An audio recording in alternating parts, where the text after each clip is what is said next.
Hello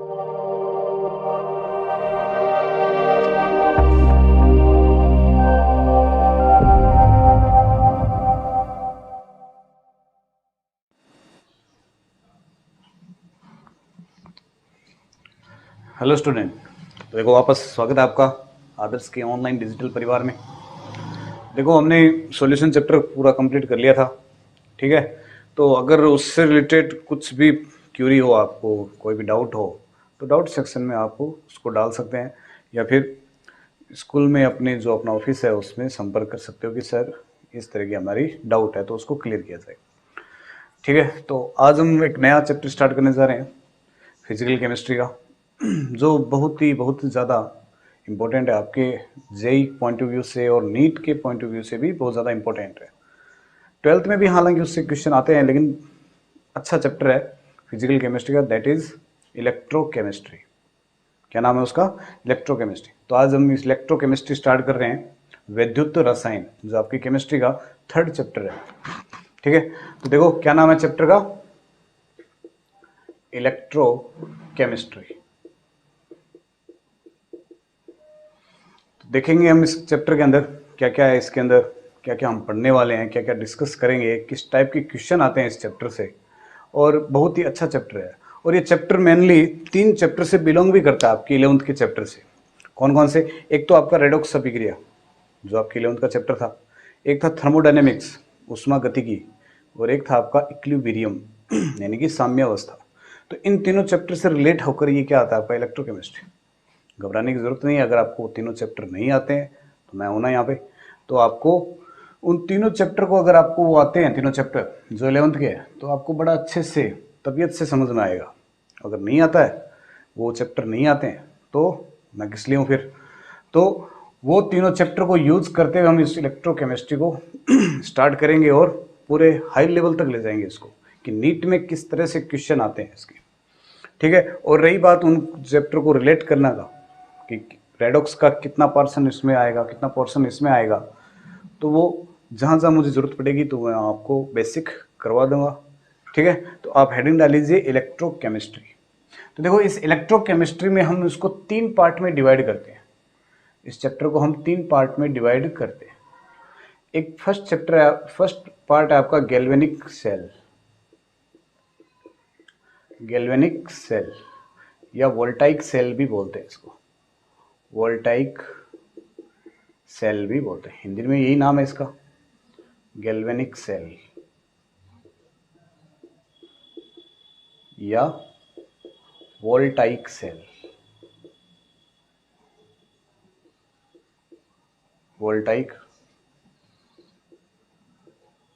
cell. एक आता है आपका सेकंड पार्ट, जिसे बोलते हैं इलेक्ट्रोलाइसिस, इलेक्ट्रोलाइसिस। फर्स्ट पार्ट में हम पढ़ेंगे क्या आपके गैल्वेनिक सेल, सेकंड पार्ट में पढ़ेंगे हम इलेक्ट्रोलाइसिस यानी कि वैद्युत अपघटन,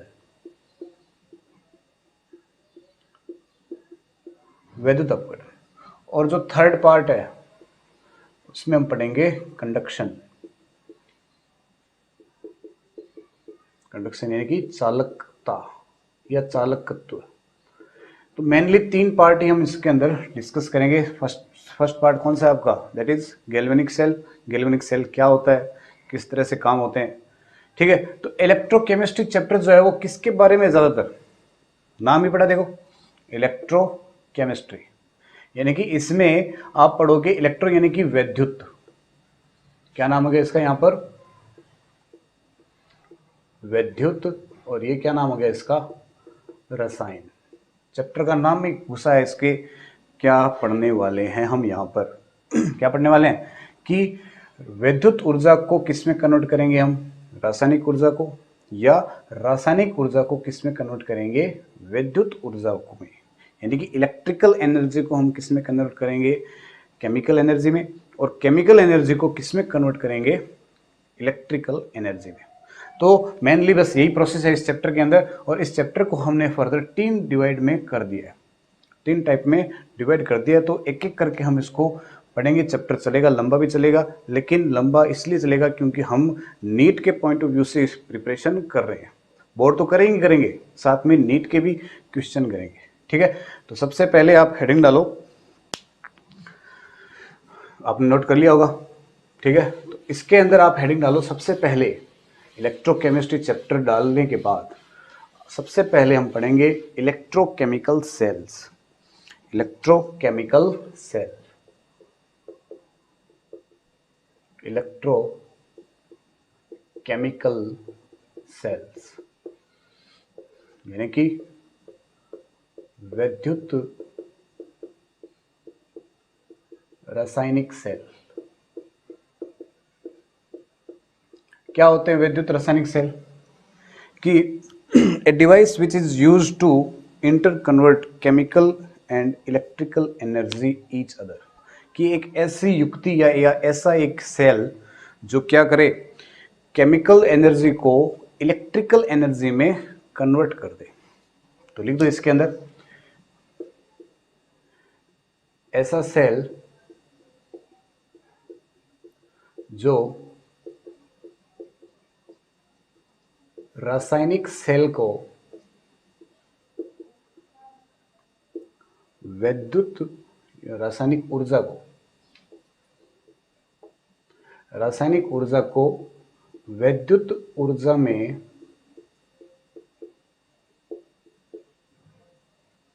परिवर्तित कर दे, परिवर्तित करते हैं या कर दे, या फिर इसका उल्टा भी लिख सकते हो कि विद्युत ऊर्जा को किस में बदल दे, रासायनिक ऊर्जा में बदल दे। ठीक है, तो यह क्या बोल सकते हो आप कि विद्युत ऊर्जा को रासायनिक ऊर्जा में परिवर्तित कर दे, इंटर कन्वर्ट कर दे। इंटर कन्वर्ट का मतलब ये होता है ना कि एक चीज दूसरे में और दूसरा पहले वाले में।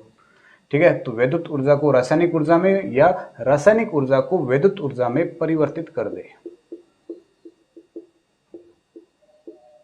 क्या कहलाते हैं क्या कहलाते हैं भाई? इलेक्ट्रोकेमिकल सेल्स कहलाते हैं। तो देखो इलेक्ट्रोकेमिस्ट्री डेली यूज में कहाँ काम आते हैं? आपने देखा होगा आपकी जो रिमोट में पेंसिल सेल आते हैं वो क्या होता है, मेनली डेनियल सेल ही होता है। अभी बात करेंगे डेनियल सेल भी क्या होते हैं, गैल्वेनिक सेल क्या होते हैं, सबके बारे में डिस्कस करेंगे। ठीक है, तो आपने देखा होगा इलेक्ट्रोकेमिस्ट्री, तो डेनियल सेल के अंदर क्या होते हैं, केमिकल एनर्जी तो होती है उसके अंदर। कुछ क्या होते हैं यहाँ पे उस सेल के अंदर, पेंसिल सेल के अंदर क्या होता है, कुछ केमिकल प्रोड्यूस होता है उसके अंदर भरा होता है। तो उन केमिकल सेल के अंदर क्या होता है, कुछ केमिकल रिएक्शंस होती है, यानी कि कुछ रासायनिक अभिक्रियाएं होती हैं उन सेल के अंदर, जिससे क्या होता है कि रासायनिक ऊर्जा किस में कन्वर्ट होती है, विद्युत ऊर्जा में। तभी तो आपका रिमोट चलता है या घड़ी में जो सेल होते हैं वही। ठीक है, और कुछ सेल्स क्या होते हैं, रिचार्जेबल होते हैं, जिन्हें हम वापस रीयूज कर सकते हैं। और कुछ सेल क्या होते हैं जिन्हें हम रीयूज नहीं कर सकते, उन्हें वापस हम उपयोग में नहीं ला सकते। चलो हम एग्जाम्पल आएंगे, अभी देखेंगे कि क्या क्या होते हैं और क्या नहीं। इलेक्ट्रोकेमिकल सेल किसे कहते हैं? एक ऐसा सेल जो रासायनिक ऊर्जा को विद्युत ऊर्जा में परिवर्तित कर दे या विद्युत ऊर्जा को रासायनिक ऊर्जा में परिवर्तित कर दे। तो मेनली ये दो टाइप के होते हैं, नोट कर लिया होगा आपने। ठीक है, तो इलेक्ट्रोकेमिकल सेल्स के अंदर दो कैटेगरी आती है आपकी। तो देखो कौन कौन से हैं इसके अंदर। एक तो आता है first number galvanic cell. Galvanic cell या वोल्टाइक सेल भी बोलते हैं इसको। और एक होता है इलेक्ट्रोलाइटिक सेल। इलेक्ट्रोलाइटिक सेल यानी कि विद्युत अपघट्य सेल। विद्युत अपघट्य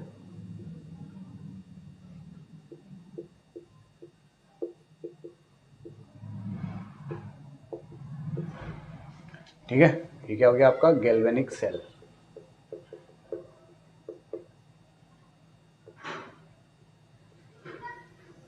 तो देखो क्या क्या होते हैं गैल्वेनिक सेल और वोल्टाइक सेल। गैल्वेनिक सेल के अंदर सबसे पॉइंट लिखो, ये क्या करता है आपको, रासायनिक ऊर्जा को, एक ऐसा सेल जो रासायनिक ऊर्जा को विद्युत ऊर्जा में परिवर्तित कर दे।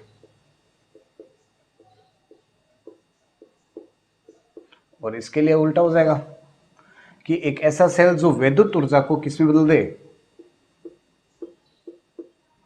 विद्युत ऊर्जा को यानी कि इलेक्ट्रिकल एनर्जी को केमिकल एनर्जी में कन्वर्ट कर दे, रासायनिक ऊर्जा में परिवर्तित कर दे। परिवर्तित कर दे क्या कहलाते हैं, विद्युत अपघट्य सेल कहलाते हैं। जबकि गैल्वेनिक सेल क्या होते हैं कि केमिकल एनर्जी को किसमें कन्वर्ट कर दे, इलेक्ट्रिकल एनर्जी में। ठीक है, तो सेकंड देखो, ये आपको समझ में आ गया होगा। सेकंड देखो लिखा क्या है, इसके अंदर जो रासायनिक ऊर्जा जो विद्युत ऊर्जा में बदल रही है वो किस तरह से बदल रही है। देखो आपने पेंसिल सेल देखा होगा। पेंसिल सेल क्या होता है कि उस पेंसिल सेल के अंदर कुछ केमिकल भरा हुआ होता है और वो केमिकल क्या करते हैं, आपस में कुछ रिएक्शन करके उसके बाद तो क्या होती है, इलेक्ट्रिकल एनर्जी बाहर निकलती है, यानी कि विद्युत ऊर्जा बाहर निकलती है। यानी कि सेल के अंदर पहले क्या होती है, रासायनिक अभिक्रिया होती है, और रासायनिक अभिक्रिया के बाद क्या होता है, आपको विद्युत ऊर्जा मिलती है। ठीक है, तो गैल्वेनिक सेल के इसके नीचे क्या लिखोगे, आपका जो गैल्वेनिक सेल है, जो पेंसिल सेल, ये क्या है, एक गैल्वेनिक सेल ही है। तो इसके अंदर लिखो कि विद्युत का प्रवाह रासायनिक अभिक्रिया के स्वतः होने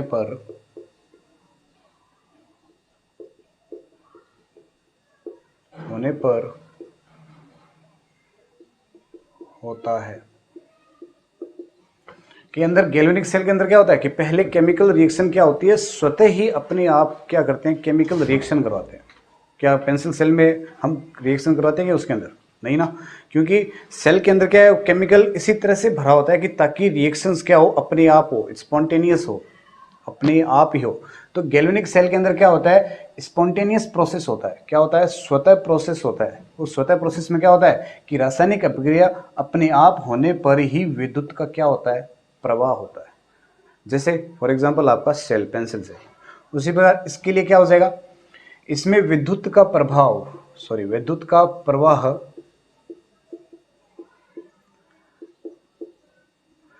अस्वतः प्रक्रम या रासायनिक अभिक्रिया से होता है।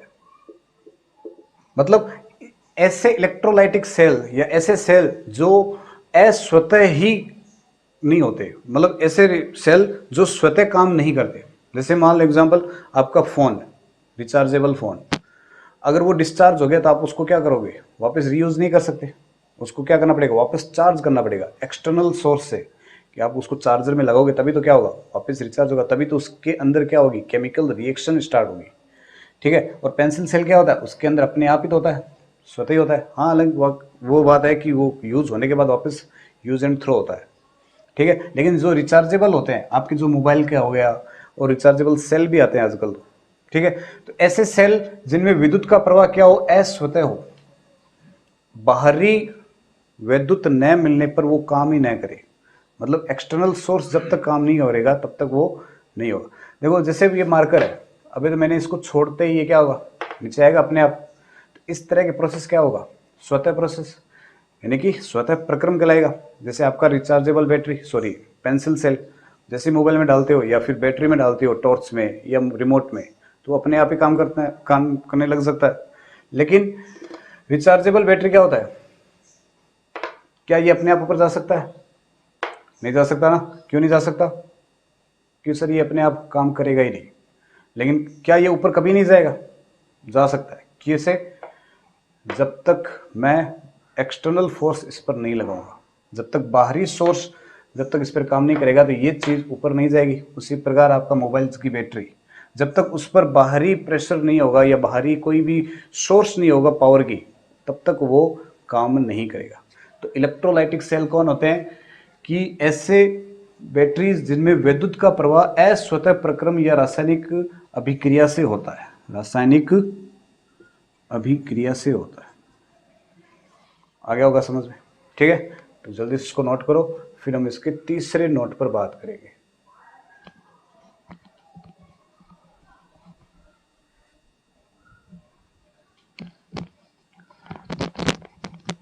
तो देखो थर्ड, देखो इसके अंदर जब गैल्वेनिक सेल की बात करेंगे तो इसके अंदर जो एनोड होगा वो एनोड हमेशा क्या होगा, नेगेटिव होगा, और जो आपका कैथोड होगा, कैथोड हमेशा कैसा होगा आपका, पॉजिटिव होगा।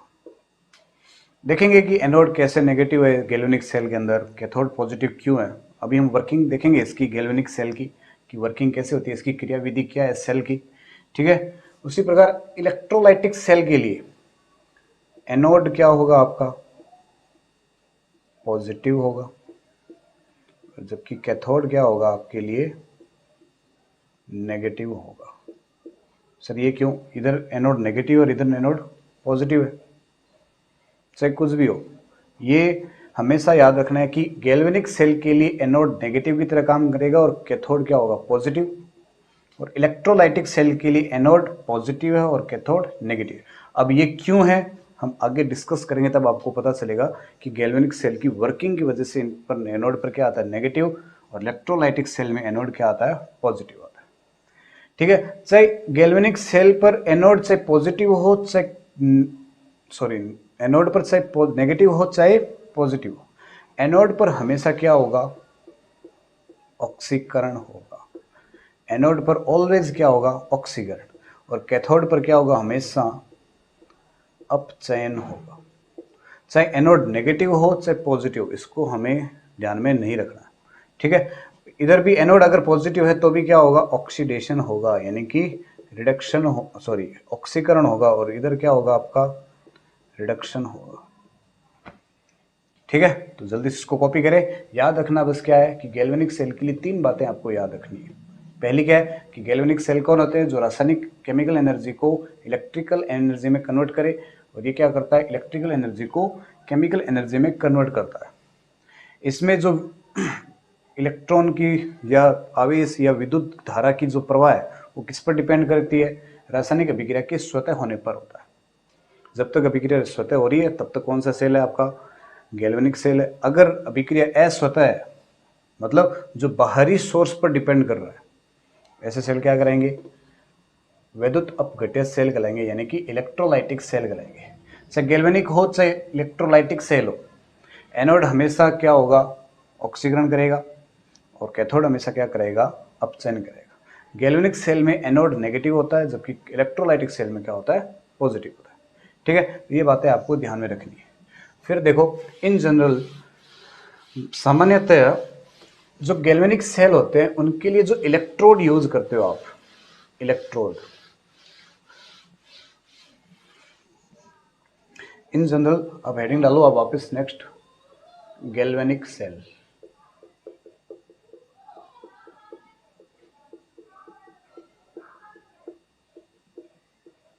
गैल्वेनिक सेल, गैल्वेनिक सेल का अच्छा सा एग्जांपल है, आपने 9th 10th में पढ़ा होगा, डेनियल सेल। इसका अच्छा एग्जांपल कौन है आपका, डेनियल सेल। जो आपका पेंसिल सेल है वो एक तरह का क्या है, डेनियल सेल ही है। ठीक है, तो इन डेनियल सेल या गैल्वेनिक सेल में जो आप यूज करते हो इलेक्ट्रोड, इन जनरल हम कौन कौन सा यूज करते हैं, कॉपर या जिंक, जिंक या कॉपर का यूज करते हैं। ठीक है, क्यों करते हैं यूज, देखो जिंक जो होता है वो क्या होता है आपका, मोर इलेक्ट्रो पॉजिटिव होता है। क्या होता है, मोर इलेक्ट्रो पॉजिटिव। मोर इलेक्ट्रो पॉजिटिव मतलब अधिक धनावेश, अधिक धनी तत्व है, या अधिक धनी तत्व है। जबकि कॉपर क्या होता है आपका, लेस इलेक्ट्रो पॉजिटिव होता है, यानी कि कम धनी तत्व है ये, कम धनी तत्व है। जिंक पर मोर इलेक्ट्रो पॉजिटिव आने की वजह से, मतलब ये जल्दी क्या बनाता है, प्लस बनाता है, ये +2 +3, इसकी प्लस बनाने की टेंडेंसी क्या है, ज़्यादा है। इसका मतलब ये इलेक्ट्रॉन क्या करेगा, डोनेट करेगा, यानी कि त्याग करेगा। इलेक्ट्रॉन दाता समूह है ये। कैसा है ये? इलेक्ट्रॉन दाता या इलेक्ट्रॉन देने की प्रवृत्ति क्या होगी इसकी? इलेक्ट्रॉन देने की प्रवृत्ति सबसे ज्यादा होगी, जबकि इसकी इलेक्ट्रॉन लेने की प्रवृत्ति क्या होगी? ज्यादा होगी। इलेक्ट्रॉन लेने की प्रवृत्ति ज्यादा होगी क्योंकि ये लेस इलेक्ट्रोपॉजिटिव, मतलब ये प्लस नहीं बनाना चाहता, नेगेटिव बनाना चाहता है। इसके लिए ये क्या होता है आपका? लेस इलेक्ट्रोपॉजिटिव, यानी कि इसको इलेक्ट्रॉन की सख्त जरूरत है। इसलिए जिंक पर प्लस चार्ज आता है और कॉपर पर क्या आ रहा है? Negative charge. ये छोड़ो एक बार, मतलब ये क्या है? इलेक्ट्रॉन लेने की प्रवृत्ति इसकी ज्यादा होती है। और जो इलेक्ट्रॉन देने की प्रवृत्ति ज्यादा होती है तो उसका ऑक्सीडेशन भी क्या होता है? उसका ऑक्सीडेशन यानी कि ऑक्सीकरण जो होता है उसका क्या होगा? हमेशा जल्दी होगा, यानी कि इजी होगा। क्या होगा? इजीली उसका ऑक्सीडेशन होगा। इसलिए जिंक का ऑक्सीडेशन क्या होता है? हमेशा जल्दी होता है, जबकि इसका क्या होगा? रिडक्शन जल्दी होगा। इसका रिडक्शन जल्दी होगा।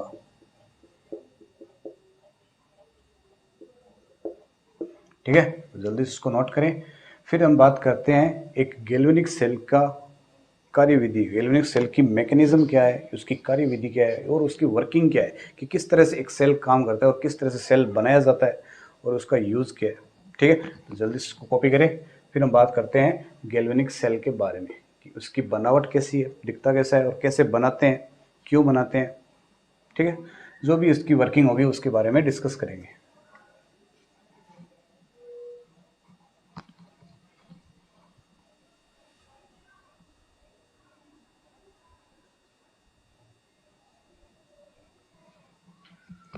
तो देखो, अब हम बात करते हैं गैल्वेनिक सेल के बारे में। ठीक है, तो इन जनरल हम इलेक्ट्रोड जो है कौन सा यूज करते हैं? जिंक और कॉपर का ही यूज करेंगे। जिंक का यूज क्यों करते हैं? क्योंकि वो सर अधिक धनावेशित वाला तत्व है या परमाणु है, यानी कि मोर इलेक्ट्रो पॉजिटिव वाला है, जबकि कॉपर क्या है? लेस इलेक्ट्रो पॉजिटिव वाला है। इसलिए जिंक पर ऑक्सीडेशन क्या होगा? जल्दी होगा, क्योंकि जो इलेक्ट्रॉन जल्दी त्याग करेगा उसका ऑक्सीडेशन क्या होता है? हमेशा ज़्यादा होता है या जल्दी होता है। तो देखो, अब हम बात कर रहे हैं गैल्वेनिक सेल के बारे में। इसकी स्ट्रक्चर बनाते हैं। देखो, एक कंटेनर ये ले लिया मैंने और इसके अंदर मैंने एक लगा दिया है इलेक्ट्रोड लगा दिया। बताओ इलेक्ट्रोड कौन सा होगा? या तो कॉपर का होगा या फिर जिंक का होगा। मान लेते मैंने ये ले लिया, कौन सा इलेक्ट्रोड? जिंक ले लिया। और इस कंटेनर के अंदर एक सॉल्यूशन भरा होता है, एक विलियन भरा जाता है। और विलियन कैसा होगा आपका? कोई भी साल्ट होगा। इन जनरल जो आप इलेक्ट्रोड ले रहे हो, सामान्यतः हम जो भी इलेक्ट्रोड लेते हैं और उसी इलेक्ट्रोड का ही एक लवण लिया जाता है, उसी इलेक्ट्रॉन का ही क्या लिया जाता है? लवण लिया जाता है। तो यहाँ पर मान लो ये जिंक है, तो इस जिंक का लवण ले लिया मान लो ZnSO4 का, एक्वस। एक्वस का मतलब जलीय ZnSO4, मतलब यहाँ पानी भी है और साथ में कौन है? ZnSO4 भी है। ठीक है, तो देखो अभी ये क्या है? जिंक इलेक्ट्रोड पड़ा है यहाँ पे। ये क्या है? ZnSO4 जलीय। तो ZnSO4 जल के अंदर क्या होता है? Zn+2 प्लस SO4-2 में टूटेगा। अभी देखो इधर इस सॉल्यूशन के अंदर, ये जो सॉल्यूशन है टोटल एक्वा सॉल्यूशन ही तो है आपका। इस सॉल्यूशन के अंदर अभी Zn+2 आयन तथा SO4-2 के आयन अभी नंबर सेम है। जितने Zn+2 है उतनी SO4-2 है। तो ये जो सॉल्यूशन है वो नेचर में कैसा है आपका? न्यूट्रल, यानी कि उदासीन होगा, क्योंकि जितने प्लस के चार्ज है उतने ही क्या है आपके? माइनस के चार्ज। ठीक है, फिर देखो जैसे ये इलेक्ट्रोड इस सॉल्यूशन के संपर्क में आता है तो इसकी टेंडेंसी क्या होती है? इलेक्ट्रॉन डोनेट करने की। अगर ये जैसे ही इलेक्ट्रॉन डोनेट करेगा तो यहां से कुछ अमाउंट में क्या निकलेगा? Zn+2। तो Zn+2 आइंस इस विलियन के अंदर आ जाएंगे। तो इस विलियन के अंदर अब क्या हो गया? प्लस की अमाउंट क्या हो गई? ज्यादा हो गई। मतलब ये सॉल्यूशन नेचर में कैसा हो गया अब आपका? पॉजिटिव। क्यों? पहले तो क्या था? ये इलेक्ट्रॉन डालने से पहले इस सॉल्यूशन के अंदर Zn+2 के आयन तथा SO4-2 के आयन अभी नंबर सेम थे, जिसकी वजह से इसकी न्यूट्रलिटी यानी कि उदासीनता बरकरार थी। लेकिन जैसे ही मैंने इस जिंक रोड को इस विलयन के अंदर डाला तो जिंक की टेंडेंसी क्या है, इलेक्ट्रॉन डोनेट करने की। तो ये जिंक क्या करेगा, इलेक्ट्रॉन डोनेट करेगा, Zn+2 इलेक्ट्रॉन। तो ये Zn+2 कहाँ चले जाएंगे, इस विलयन के अंदर, और इलेक्ट्रॉन यहीं रह गए इसके पास। इलेक्ट्रॉन कहाँ रह गए, इसी के साथ। तो Zn+2 जैसे इस विलयन के अंदर आएंगे तो पहले तो क्या था, उदासीन। अब ये Zn+2 आयन की संख्या क्या हो गई, इस सॉल्यूशन के अंदर बढ़ गई। SO4-2 आयन उतने के उतने ही है, चेंज नहीं हुए, लेकिन Zn+2 आयन की संख्या क्या हो गई, बढ़ गई, जिससे रिलेटिवली क्या हुआ, इस सॉल्यूशन का चार्ज क्या आ गया, प्लस, और इसके अगेंस्ट में इस रॉड का चार्ज क्या आ गया, नेगेटिव। इस रॉड का चार्ज क्या आएगा, नेगेटिव। इसलिए हम जिंक को क्या मानते हैं, नेगेटिव मानते हैं। इस रॉड पर क्या मानते हैं, नेगेटिव। तो हमने क्या लिया था, गैल्वेनिक सेल में जिस पर नेगेटिव आता है उसे हम क्या मानते हैं, एनोड। तो जिंक हमेशा क्या होगा, आपका एनोड की तरह काम करेगा, क्योंकि हमने पीछे लिखा भी था कि गैल्वेनिक सेल के अंदर एनोड क्या होता है, आपका नेगेटिव होता है। तो जिंक यहाँ पर नेगेटिव की तरह बिहेव कर रहा है, ये रोड, तो यहाँ पे ये जिंक क्या हो गया, एनोड की तरह काम करेगा। उसी प्रकार इधर देखो, एक कंटेनर और ले रहा हूँ इसी के साथ, यहाँ पर भी मैंने एक सॉल्यूशन भर रखा है उसी इलेक्ट्रोड के। अगर जैसे मान लो एक जिंक ले लिया, तो यहाँ पे मैंने क्या ले लिया, कॉपर का ले लिया, ये कॉपर का ले लिया। और कॉपर की टेंडेंसी क्या होती है, इलेक्ट्रॉन ग्रहण करने की। तो ये भी सॉल्यूशन कैसा होगा आपका, जिसका रोड लिया उसी का क्या ले लेंगे हम, सॉल्ट। तो CuSO4 एक्वस क्या ले लिया मैंने, ये सॉल्ट ले लिया, ठीक है। तो ये किस में टूटेगा, कॉपर +2 SO4-2 में टूटेगा। अब ये क्या करेगा, यहां से कॉपर क्या करेगा, इलेक्ट्रॉन को ग्रहण करेगा। इलेक्ट्रॉन को क्या करेगा, ग्रहण करेगा। तो जैसे इलेक्ट्रॉन को ग्रहण करेगा, अभी देखो, जैसे मान लो मैंने अभी इसको इलेक्ट्रोड को अंदर डाला ही नहीं है, शुरुआत से समझते हैं एक बार, है।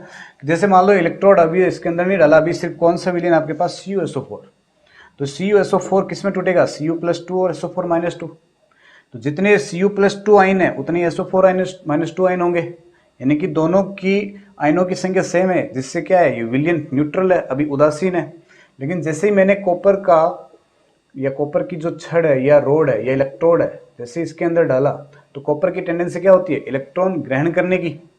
तो ये इलेक्ट्रॉन ग्रहण करेगा, तो इलेक्ट्रॉन ग्रहण कहाँ से करेगा, कॉपर से, करेगा। जैसे ये कॉपर +2 से इलेक्ट्रॉन लेगा, तो यहाँ पे कॉपर सॉलिड इकट्ठा होगी इस रोड पर, कॉपर सॉलिड की क्या होगी, मात्रा जाएगी। तो यहाँ से विलयन से कॉपर +2 की आयन की कमी हो रही है, कॉपर +2 आयन की क्या हो रही है, कमी हो रही है, जिससे SO4-2 तो आयन उतने के उतने ही पड़े हैं, प्लस और माइनस तो सेम है, लेकिन प्लस की संख्या क्या हो रही है, धीरे धीरे कम हो रही है, माइनस तो उतनी है। तो इस विलयन का चार्ज क्या हो गया आपका, रिलेटिवली नेगेटिव, यानी कि ऋणात्मक होगा। और इस इलेक्ट्रोड का चार्ज क्या हो जाएगा, क्योंकि ये इलेक्ट्रॉन ले रहा है, तो इस पर चार्ज क्या आ जाएगा, रिलेटिवली पॉजिटिव। ये तो होगा। अब आप सोच रहे होंगे कि सर ये इलेक्ट्रॉन आया कहाँ से, इस पे कॉपर +2 चार्ज है जबकि ये कॉपर अकेला है, ये 2 इलेक्ट्रॉन कहाँ से आए, जहाँ से जो इस इलेक्ट्रोड पर कॉपर सॉलिड के रूप में इकट्ठा हो रही है या डिपॉजिट हो रही है। तो अभी ये भी सर्किट ये पूरा नहीं हुआ है। अभी आपको ये समझ में आ गया होगा कि जिंक पर चार्ज क्या आया, नेगेटिव, और कॉपर पे चार्ज क्या आ गया, पॉजिटिव। तो गैल्वेनिक सेल में इलेक्ट्रोड पर जो पॉजिटिव होगा वो क्या कहलाता है आपका, कैथोड। यानी कि कैथोड कौन है आपका, कॉपर कैथोड की तरह काम कर रहा है। अभी ये सर्किट कंप्लीट नहीं हुआ है। अभी आपके दिमाग में सवाल आ रहा है कि सर ये 2 इलेक्ट्रॉन कहाँ से आए, तो अभी ये सर्किट बना नहीं है। तो मैंने क्या किया, इस सर्किट को, इन दोनों इलेक्ट्रोड को क्या कर दिया, मैंने ऐड कर दिया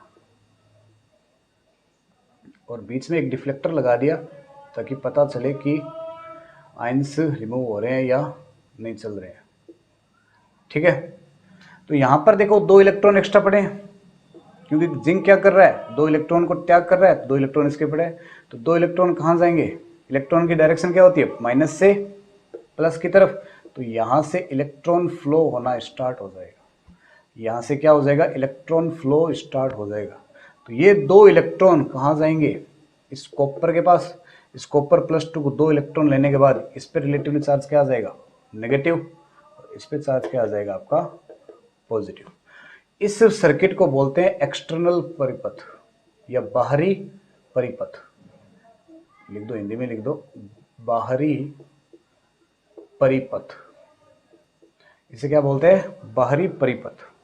ठीक है, ये अभी सर्किट कंप्लीट हुआ नहीं है। ये बाहरी परिपथ क्यों लगाया, ताकि इस कॉपर को दो इलेक्ट्रॉन मिल जाए, क्योंकि दो इलेक्ट्रॉन मिलेगा तभी तो इलेक्ट्रॉन ग्रहण करेगा। हमने लिखा था कि कॉपर क्या होता है, एक अपचायक होता है, जिसका रिडक्शन क्या होता है, जल्दी होता है। रिडक्शन जल्दी किसका होगा, जो इलेक्ट्रॉन को ग्रहण जल्दी करेगा। तो इलेक्ट्रॉन कहाँ से मिल रहे हैं, इस बाहरी परिपथ के द्वारा जिंक रोड से इसको इलेक्ट्रॉन मिले जा रहे हैं, जिससे यहाँ पर कॉपर +2 आयन की क्या हो रही है, कमी हो रही है। क्यों हो रही है कमी, क्योंकि जैसे ये दो इलेक्ट्रॉन आएंगे, क्योंकि इसको दो इलेक्ट्रॉन चाहिए, तो ये दो इलेक्ट्रॉन ग्रहण करके ये कहाँ चिपक जाएगा, इस इलेक्ट्रोड के साथ। तो जैसे जैसे दो दो इलेक्ट्रॉन आएंगे, एक एक मोल के हिसाब से या दो दो मोल के हिसाब से, तो जैसे इलेक्ट्रॉन आएंगे तो कॉपर +2 दो इलेक्ट्रॉन ग्रहण करके कहाँ चिपक जाएगा, इस इलेक्ट्रोड पर। तो जैसे इलेक्ट्रोड पर चिपेगा तो यहाँ कॉपर +2 आयन की संख्या क्या होगी, धीरे धीरे कम होने लगेगी। तो जिससे SO4 - 2 तो आयन सेम ही है, इसलिए सॉल्यूशन के अंदर चार्ज क्या है, नेगेटिव, जबकि इस कॉपर पे क्या आ रहा है, पॉजिटिव। अब ये आपको समझ आया। अभी ये सर्किट कंप्लीट नहीं हुआ है, ये सर्किट, इसमें एक साल्ट ब्रिज भी लेना पड़ेगा। क्यों लेना पड़ेगा, उस साल्ट ब्रिज का रोल क्या है, देखो पहले आप इस जल्दी इसको कॉपी करें, या फिर इसको दोबारा बना देता हूं ताकि आपको कॉपी करने में दिक्कत ना हो।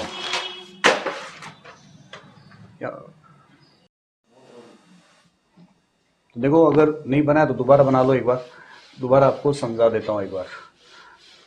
अभी तक हमने सॉल्ट ब्रिज को ऐड नहीं किया है इस सेल के अंदर। देखो हमने एक कंटेनर लिया था, इस कंटेनर में हमने एक इलेक्ट्रोड लिया था जिंक का। जिस इलेक्ट्रोड का ले रहे हो, जिस धातु का आप इलेक्ट्रोड ले रहे हो, जनरली ही वही आपका क्या होगा, उसी धातु का सॉल्ट लिया जाता है। जैसे जिंक इलेक्ट्रोड लिया तो यहाँ पे ये सॉल्यूशन कैसा होगा, ZnSO4 का होगा, और वो भी कैसा होगा, एक्वस, यानी कि जलीय होगा। एक्वस है तो इस पे भी Zn+2 आयन आएगा, और साथ में क्या बनेंगे, SO4 - 2। अभी क्या है, दोनों के आयनों की संख्या सेम है, लेकिन जैसे आप इलेक्ट्रोड डालोगे तो यहाँ से ये क्या बाहर निकालेगा, Zn+2, क्योंकि ये दो इलेक्ट्रॉन निकालता है। तो यहाँ पर अब दो इलेक्ट्रॉनों यानी कि Zn+2 आयन की संख्या क्या हो गई है, बढ़ चुकी है, जिससे क्या होगा, इस सॉल्यूशन पर चार्ज क्या आएगा, पॉजिटिव, और ये इलेक्ट्रॉन निकाल रहा है तो इस पर चार्ज क्या आएगा, नेगेटिव आएगा।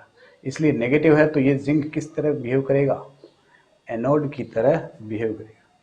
फिर हमने एक कंटेनर और लिया था इधर, ठीक है, इसके अंदर भी एक विलियन डाल रखा था, और जो इलेक्ट्रोड ले रहे हो उसी ही नेचर का हम क्या लेते हैं, विलियन लेते हैं। जैसे मान लो ये हमने कॉपर की रोड ली तो ये विलियन भी कैसा होगा आपका, कॉपर सल्फेट का होगा, उसी के ही साल्ट का, यानी कि ये भी क्या होगा, एक्वस। अभी इन दोनों में कॉपर +2 तथा SO4 - 2 के आयन सेम है। अभी ये क्या उदासीन है, जैसे ही कॉपर डाला अंदर तो कॉपर क्या करेगा, दो इलेक्ट्रॉन ग्रहण करेगा, दो इलेक्ट्रॉन देगा या ग्रहण करेगा, ग्रहण करके ये कॉपर +2 किस पर चिपक जाएगा, इस इलेक्ट्रोड पर, इस इलेक्ट्रोड। अभी बात आएगी कि सर दो इलेक्ट्रॉन कहां से आए, दो इलेक्ट्रॉन कहां से आए, इस बाहरी सर्किट के द्वारा, एक्सटर्नल परिपथ के द्वारा। क्योंकि जिंक क्या कर रहा है, यहां से दो इलेक्ट्रॉन रिमूव ही तो कर रहा है, तो ये दो इलेक्ट्रॉन कहां जाएंगे, इस तरफ, और ये दोनों इलेक्ट्रॉन ये कॉपर +2 ग्रहण करके इस इलेक्ट्रोड पर क्या हो जाएगा, अपघटित हो जाएगा, या अकुमुलेट हो जाएगा, या इकट्ठा हो जाएगा। तो यहां से कॉपर +2 आयनों की संख्या क्या हो रही है, धीरे धीरे कम हो रही है, लेकिन SO4 - 2 के आयन उतने के उतने ही बढ़े अभी तक, इसलिए इस विलियन का चार्ज क्या आ जाएगा, नेगेटिव, इस पे चार्ज क्या आ जाएगा, रिलेटिवली पॉजिटिव। ठीक है, अब तक हमने यही पढ़ा था कि सर ये ठीक है, आपने समझ में आ गया। अभी तक ये सर्किट कंप्लीट नहीं हुआ है, अभी तक ये सर्किट कंप्लीट नहीं है। अगर ये पॉजिटिव है तो ये कैसा होगा आपका, कैथोड की तरह, कैथोड की तरह होगा। और इस परिपथ को क्या बोलते हैं, बाहरी, सेल का बाहरी परिपथ, सेल का बाहरी circuit, external circuit of cell, external circuit of cell. अभी तक ये सेल कंप्लीट नहीं हुआ, अभी इसके अंदर एक सॉल्ट ब्रिज भी लगाएगा, सॉल्ट ब्रिज। सर इसमें सॉल्ट ब्रिज का क्या रोल है, सॉल्ट ब्रिज का क्या रोल है? ठीक है, तो देखो सॉल्ट ब्रिज का क्यों यूज करते हैं, इसे हम क्या बोलते हैं, सॉल्ट ब्रिज, लवण सेतु, लवण सेतु। तो देखो इस सॉल्ट ब्रिज का यूज क्या है, ये आपने कर लिया होगा नोट। इधर देखो, जैसे मान लो मैंने ये एक कच्चा चित्र बना रहा हूं, यही वापस जिंक वाला, इस कॉपर के साथ मैंने ऐड कर रखा है, ये डिफ्लेक्टर डाल रखा है यहाँ पे, ये कॉपर वाला। अभी मैंने इसके अंदर सॉल्ट ब्रिज नहीं लगा रखा, मैं क्या कर रहा हूं, इस सेल का ईएमएफ निकाल रहा हूं, विद्युत वाहक बल या पोटेंशियल निकाल रहा हूं, पोटेंशियल विभव, बोलते हैं ना विद्युत विभव कितना है, इसका पोटेंशियल कितना है। अगर मैं इन दोनों का विद्युत विभव निकालना चाहता हूं तो विद्युत विभव कितना आएगा, इस एनोड का और इस कैथोड का, दोनों का विद्युत विभव निकालना चाहता हूं तो मान लो सपोज 10 वोल्ट आया, क्या ये 10 वोल्ट इन सब का है? नहीं ना, क्यों? क्योंकि इस विलियन के नीचे क्या है, देखो Zn+2 के आयन बढ़ चुके, Zn+2 आयन बढ़ चुके तथा इसमें SO4-2 भी है। मान लो Zn+2 के आयन जो है इस विलियन के अंदर मान लो 3 है और SO4-2 आयन कितने, 2 है। तो इन दो आयनों की वजह से पोलैरिटी होगी प्लस और माइनस, तो पोलैरिटी यानी कि ध्रुवता होगी, ध्रुवता की वजह से इनका भी कुछ क्या होगा, पोटेंशियल होगा, विद्युत विभव होगा। आप तो निकालना चाहते हो इन दोनों इलेक्ट्रोडों के मध्य, एनोड और कैथोड के मध्य इलेक्ट्रोड विभव निकाल रहे हो, यानी कि पोटेंशियल विभव निकाल रहे हो, लेकिन इन विलियन के अंदर भी तो क्या हो रहा है, पोटेंशियल जनरेट हो रहा है, किसकी वजह से, आयनों के डिफरेंस के कारण। इधर भी तो कॉपर +2 कम है, SO4-2 ज्यादा है, तो प्लस माइनस की वजह से क्या होगा, पोटेंशियल होगा। आपने देखा ही होगा जहां प्लस माइनस होता है तो वहां क्या होता है, विद्युत विभव होता है, विद्युत विभव होता है। तो आपको सिर्फ और सिर्फ इसका पोटेंशियल निकालना है। अभी जो आपने ये 10 वोल्ट निकाला है, क्या ये 10 वोल्ट इन दोनों इलेक्ट्रोडों का है क्या प्योर? नहीं है ना, क्योंकि इस विलियन के अंदर भी कुछ पोटेंशियल होगा और इस विलियन के अंदर भी कुछ क्या होगा, पोटेंशियल होगा। तो ये आपका जो 10 वोल्ट है ये प्योर इन दोनों इलेक्ट्रोड का पोटेंशियल नहीं है, यानी कि विद्युत विभव नहीं है। तो ये क्या है, वैल्यू आपकी एरर है, कुछ त्रुटिपूर्ण है। तो इस त्रुटिपूर्ण को करने के लिए आप क्या करोगे कि सर हमें अगर इन दोनों इलेक्ट्रोडों का ही इलेक्ट्रोड विभव चाहिए, पोटेंशियल विभव चाहिए, तो हमें क्या करना पड़ेगा कि सर इस विलियन की न्यूट्रलिटी कर दें, इन दोनों विलियन को क्या कर दे, उदासीन कर दें, जिससे क्या होगा सर, हमें इन दोनों इलेक्ट्रोड का प्योर पोटेंशियल हमें प्राप्त हो जाएगा। अब इन दोनों विलियनों का कैसे करेंगे न्यूट्रल, यूज किसका करते हैं हम, साल्ट ब्रिज का करते हैं। इस साल्ट ब्रिज क्या होता है, ये एक यू शेप की इन्वर्टेड नली होती है, जिसको हमने इस तरह से रख रखा है। यहाँ पे इस यू शेप नली में क्या होता है, एक पेस्ट भरा होता है, एक पेस्ट भरा होता है। इस पेस्ट में क्या होता है, एक तो या तो KCl यूज करते हैं या KNO3 यूज करते हैं, कुछ भी एक्सेट्रा, कोई भी इलेक्ट्रोलाइटिक होगा आपका सॉल्यूशन, उसका हमने क्या बना रखा है, पेस्ट बना रखा है। और पेस्ट कैसे बनाया, इसके अंदर अगर अगर करके, अगर एक सब्सटेंस होता है, एक पदार्थ होता है जो क्या होता है, पानी में मिलाने पर पेस्ट की तरह बन जाता है, पेस्ट की तरह बन जाता है। तो हमने क्या किया, KCl को, मान लो KCl ही ले लेते हैं, इस KCl को पानी में मिलाकर अगर मिला दिया उसके अंदर, जिससे क्या हो गया, KCl का पेस्ट बन गया, KCl का क्या बन गया, पेस्ट बन गया। और इस पेस्ट को क्या कर दिया, इस यू शेप नली में भर दिया, इस यू शेप में भर दिया, और इन दोनों के किनारों पर कॉटन मिला दिया। कॉटन मतलब कपास या रुई जो भी आपकी होगी उससे मिले, ताकि ये विलियन इसके अंदर ट्रांसफर ना हो या इसका विलियन इसके अंदर ट्रांसफर ना हो। ठीक है, ज्यादातर इसलिए लगाते हैं कपास की, ताकि इसके जो Zn+2 आयन है या SO4-2 आयन है, ये इसमें से ट्रेवल करके इधर ना आ जाए, या इसके आयन इसमें ट्रेवल करके इसमें ना आ जाए। ठीक है, तो साल्ट ब्रिज क्या करता है कि इन दोनों विलियन को क्या कर देता है, न्यूट्रल कर देता है। ठीक है, तो अब इसकी साल्ट ब्रिज की वर्किंग सीखेंगे। अभी आपको यह समझ में आ गया हो कि साल्ट ब्रिज हमने यूज क्यों किया, इसका सिग्निफिकेंस क्या है सिग्निफिकेंस, मतलब इसका यूज करने का कारण क्या है सर। यूज करने का कारण मैंने बता दिया कि ताकि आपको पोटेंशियल एकदम शुद्ध प्राप्त हो, कि आपको जो पोटेंशियल निकाल रहे हो इन दोनों इलेक्ट्रोड के बीच में, ये 10 वोल्ट प्योर इन दोनों इलेक्ट्रोड का नहीं है, साथ में इन दोनों विलियनों का भी आ रहा है। तो इन दोनों विलियनों को उदासीन करने के लिए हमने क्या यूज किया, सॉल्ट ब्रिज यूज किया। और ये सॉल्ट ब्रिज क्या करता है, इन दोनों विलियनों को उदासीन कर देता है। और कैसे करता है, तो हम इसकी वर्किंग सीखेंगे। तो जल्दी से इस डायग्राम को बनाए, फिर हम बात करते हैं सॉल्ट ब्रिज के बारे में कि सॉल्ट ब्रिज क्या है।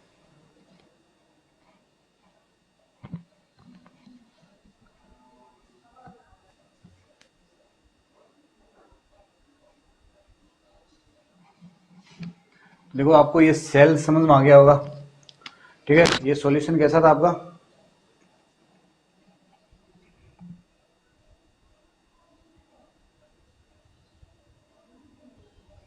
ये सॉल्यूशन कैसा था आपका, इलेक्ट्रोलाइटिक सॉल्यूशन यानी कि विद्युत अपघट्य सॉल्यूशन।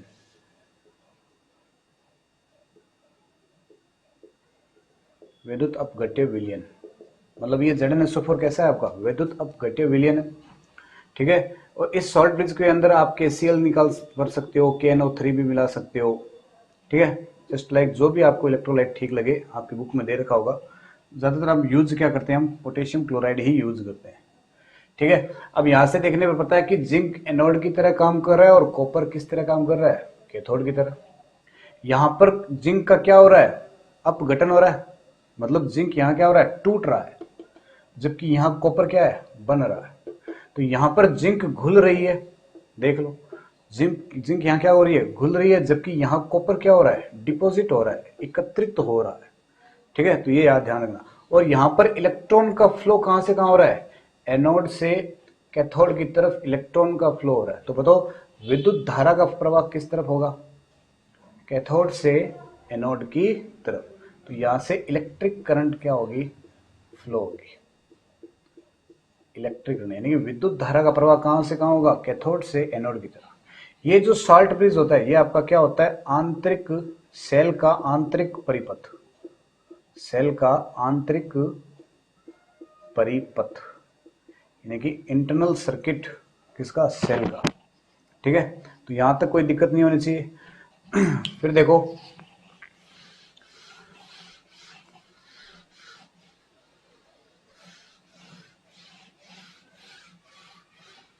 अब बात करते हैं एनोड पर, कि एनोड पर हमने क्या देखा कि सर एनोड पर जिंक जो है वो डिसोल्व होता है, Zn+2 इलेक्ट्रॉन डोनेट करता है। मतलब ये जो दो इलेक्ट्रॉन है, ये इलेक्ट्रॉन एनोड से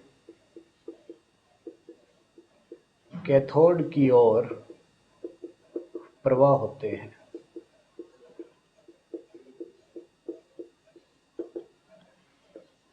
तथा जिंक पर क्या होता है, जिंक घुलता है, यानी कि जिंक का क्या हो रहा है, ऑक्सीकरण हो रहा है। देख लो जिंक का क्या हो रहा है, 0 से कहां गया, +2 में। तो जिंक का ऑक्सीकरण हो रहा है, कहां पर, कैथोड पर, सॉरी एनोड पर, ठीक है। उसी प्रकार अगर कैथोड की बात करें तो कैथोड पर क्या हो रहा है कि कॉपर +2 दो इलेक्ट्रॉन ग्रहण करके किसमें बदल रहा है, कॉपर सॉलिड में बदल रहा है, कॉपर सॉलिड में इकट्ठी हो रही है। यानी कि यहां से कॉपर का क्या हो रहा है, अपचयन हो रहा है।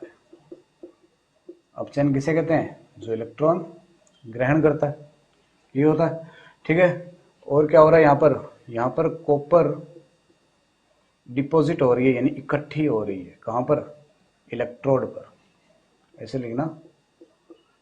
या कैथोड पर क्या हो रहा है,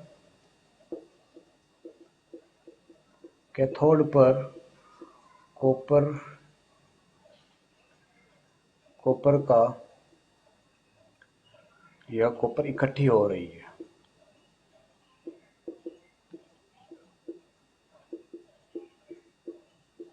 यानी कि डिपॉजिट हो रही है,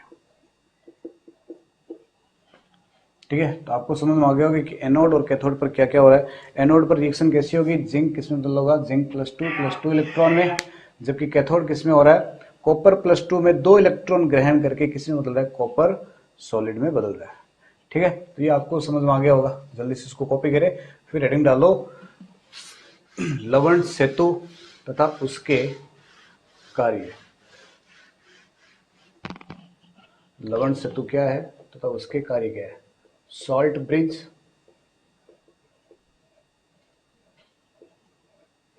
एंड इट्स फंक्शन।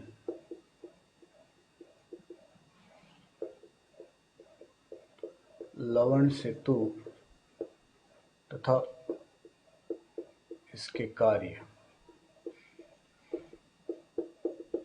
लिखो इसके अंदर एरो लगा के, यह एक यू आकृति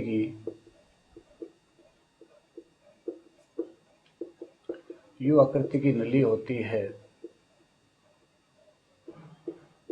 जिसमें क्या होता है भरा हुआ, जिसमें अक्रिय विद्युत अपघट्य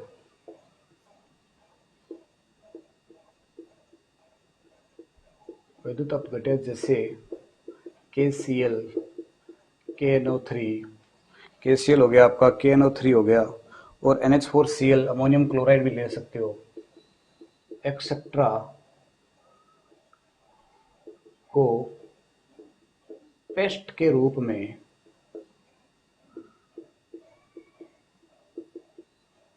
अगर द्वारा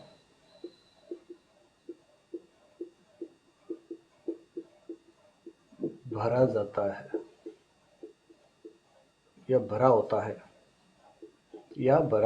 है मतलब एक यू शेप की नली होगी जिसके अंदर क्या होता है, एक अक्रिय यानी कि इनर्ट इलेक्ट्रोलाइटिक पदार्थ मिला होता है, जैसे KCl हो गया, KNO3 हो गया, NH4Cl हो गया, जिनको किसकी हेल्प से, अगर द्वारा इनको पेस्ट के रूप में भरा होता है, ठीक है, तथा इन्हें कॉटन द्वारा सील होती है, तथा यह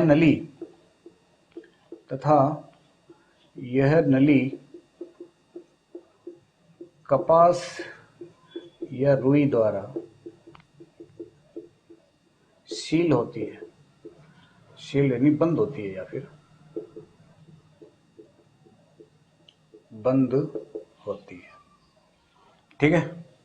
चलो इसको नोट करें, फिर हम इसके बात करेंगे कि इसका फंक्शन क्या है, यूज क्या है सर, क्यों भर रहे हैं हम इस सॉल्ट ब्रिज के अंदर KCl या KNO3 या NH4Cl जैसे अक्रिय इलेक्ट्रोलाइट को, ठीक है। तो जल्दी इसको कॉपी करें।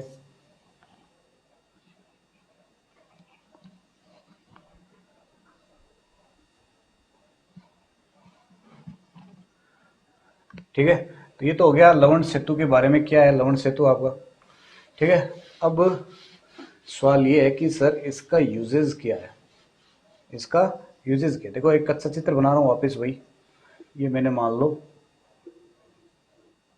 लवण सेतु लगा रखा है यहाँ पे, ठीक है, ये कॉपर की रोड है और ये जिंक का रोड है, ठीक है। जिंक हो गया, ये आपका कॉपर पे, ये आपका सॉल्यूशन है।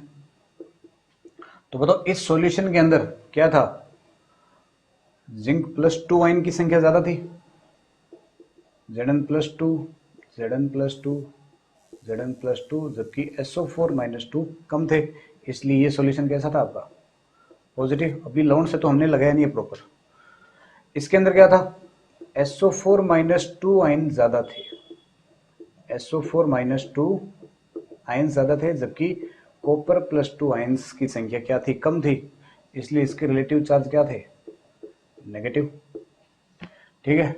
ये आपका बाहरी सर्किट था, एक्सटर्नल सर्किट ऑफ सेल, जबकि लवण सेतु को हम क्या बोलते हैं, आंतरिक सेल, यानी कि इंटरनल सर्किट ऑफ सेल।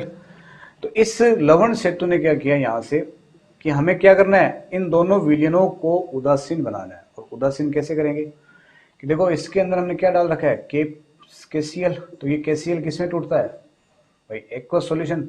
हमने इसके अंदर भर क्या रखा है, KCl प्लस वाटर प्लस अगर, ठीक है। अगर वाटर क्या करते हैं, जेल बनाते हैं, जेली खाई है आपने, उस तरह का एक जेल बनाते हैं, पेस्ट बनाते हैं। और KCl क्या होता है, इसके अंदर डिजोल्व होता है। अब ये KCl वाटर के साथ करेगा रिएक्शन, तो क्या बनेगा, K++Cl-, और यहाँ से हमने क्या कर रखा है, कॉटन से इसको सील कर रखा है। कॉटन सील से क्या है कि मतलब यहाँ का यहाँ नहीं आ सकता और यहाँ का इससे यहाँ नहीं आ सकता, मतलब Zn+2 आयन यहाँ से निकलकर इधर ना आ जाए या कॉपर+2 आयन इधर से घुसकर इधर ना आ जाए, ठीक है, इसलिए कॉटन लगाया था। लेकिन यहां से इसके अंदर जो आपने मटेरियल डाल रखा है वो यहां से ट्रेवल कर सकता है, वो बाहर आ सकता है। क्या है, देखो यहां पर क्या है, चार्ज +2 ज्यादा बढ़ रखे हैं, +2 चार्ज ज्यादा है, इसलिए इस पर रिलेटिव चार्ज क्या है, पॉजिटिव। तो इस +2 को चार्ज खत्म करना है तो क्या भेजना पड़ेगा हमें, नेगेटिव। तो नेगेटिव कौन आपका, Cl-, तो यहां से Cl- ट्रेवल करके इधर आएगा और इस पॉजिटिव को क्या कर देगा, खत्म, और यहाँ पे रिलेटिव चार्ज क्या आ जाएगा, 0। इधर देखो यहां पर क्या है, SO4-2 आयंस की संख्या ज्यादा है, तो यहां से क्या होगा, पोटेशियम प्लस K+ यहां से ट्रेवल करके ये सारे SO4-2 आयन को क्या कर देगा, न्यूट्रल कर देगा, K2SO4 बना देगा, ठीक है। तो इस तरह से आपको ये विलेन क्या हो जाएगा, न्यूट्रल। और ये पोटेशियम और क्लोरीन माइनस, जैसे मान लो यहाँ Cl- आ गया, तो ये Cl- आयन इस Zn जिंक रोड के साथ रिएक्शन नहीं करता।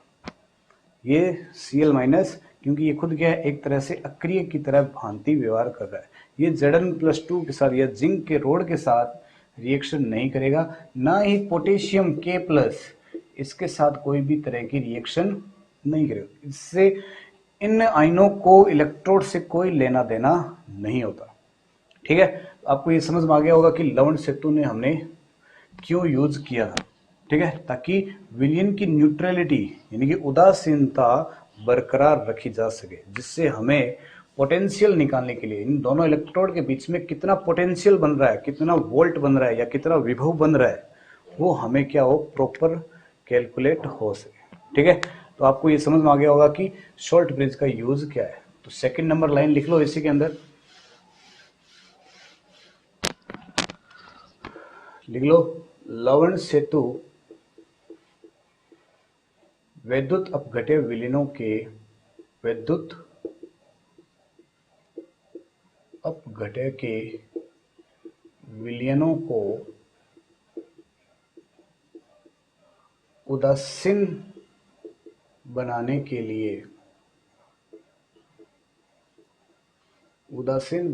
लिए यूज किया जाता